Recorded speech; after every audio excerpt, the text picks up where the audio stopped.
آپس میں گہرا ربط ہے. جس کے فضائل زیادہ ہیں اس کے مصائب پہ زیادہ ہیں. اب علی کے فضائل جب اتنے ہیں کہ نبی نے فرمایا لو ان الاشجار اقلام والبحار مداد والجن حساب والانس کتاب. اگر ساری دنیا کے درخت قلم بن جائیں اور سارے دنیا کے سمندر روشنائی بن جائیں اور جن گنتی کرنے بیٹھے اور انسان لکھنے بیٹھے ما احصو فضائل علی بن ابی طالب. تو علی کے فضائل کو نہ گنتی میں لایا جا سکتا ہے نہ لکھا جا سکتا ہے. جس کے اتنے فضائل ہوں تو پھر مصائب کتنے ہوں گے. مجھے مولا کی زیارت کا یہ جملہ اس فلسفے کے تحت سمجھ میں آیا جو بیان کر رہا ہوں میں کہ سلام کرنے والا سلام کرتا ہے السلام علیکہ یا اصبر الصابرین. اے صابروں میں سب سے بڑے صابر علی تم پر سلام. ہاتھ جوڑ کر کہوں سب سے بڑے صابر تو امام حسین ہیں. پھر مولا علی کو سب سے بڑا صابر کیوں کہا ہے؟ یعنی امام حسین سے بھی بڑا صابر مولا علی کو کہا ہے. معصوم نے معصوم کو سلام کیا اس لیے کہ امام حسین کے سامنے جناب زینب پر کسی نے ہاتھ نہیں اٹھایا. اجرکم اللہ اجرکم اللہ. اللہ آپ کو اجر و ثواب عطا فرمائے. جن کے مذہب میں رونا جائز ہے وہ تکلف کر کے نہ روئیں. جب آپ بلند آواز سے روتے ہیں نا تو ائمہ دعا دیتے ہیں. امام رضا، امام صادق، امام کاظم،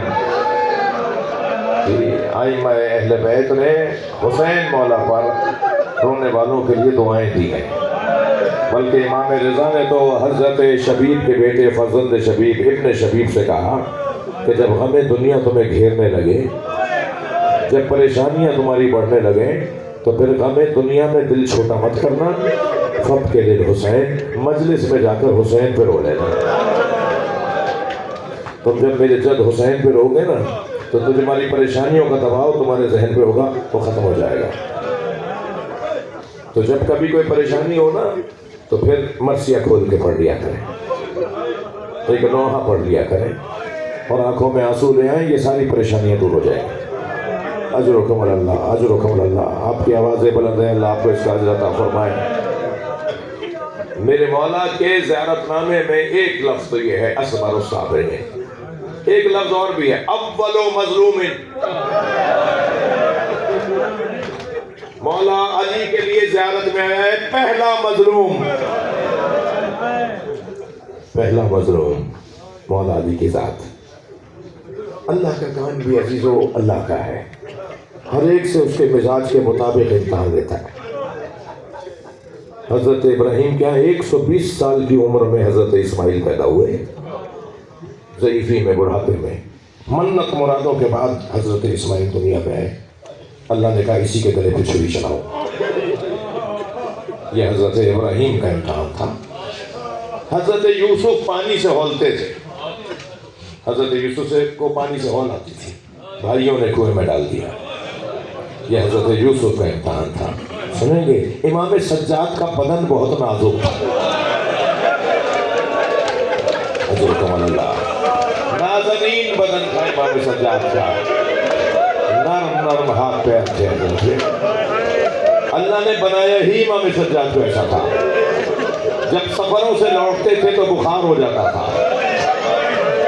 اکثر امام سجاد جب سفر سے لوٹتے تھے تو سب گھر والوں کو پتا تھا کہ زین العابدین کو بخار ہوگا. یہ صرف کربلا کا واقعہ نہیں ہے. امام کا بدن تقاضا کرتا تھا کہ امام کے بدن پہ تب کی کیفیت ہو جائے. جس کا بدن اللہ نے اتنا نازنین بنایا وہ کوفے کے بازار، شام کی راہیں، پیروں میں بیڑیاں، ہاتھوں میں ہتھکڑیاں، گلے میں خاردار تو. اجرکم اللہ اجرکم اللہ. اللہ آپ کو کوئی غم نہ دے. جی امام سجاد کا بدن ناظرین، یہ حضرت کا امتحان، یہ حضرت امام سجاد کی آزمائش.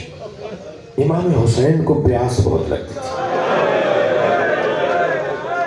ساخت امام حسین کی ایسی تھی آپ کے بدن کی ساخت ایسی تھی کہ امام حسین کو پیاس بہت لگی۔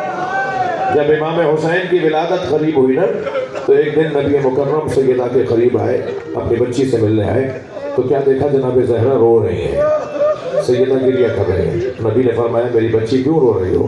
کہ بابا یہ جو بچہ میرے ساتھ ہے یہ رلاتا ہے، یہ جو بچہ میرے ساتھ ہے یہ مجھے رلاتا ہے۔ تو نبی نے فرمایا یہ بچہ کیوں رلاتا ہے؟ بابا یہ بار بار کہتا ہے میں پیاسا ہوں، بابا یہ بار بار کہتا ہے میں بھوکا ہوں۔ اجرکم اللہ، اجرکم اللہ۔ یہ امام حسین کا امتحان تھا کہ جسے پیاس بہت لگتی تھی، بار بار پانی چاہیے ہوتا تھا، وہ کربلا میں سب سے زیادہ پیاسا ہے۔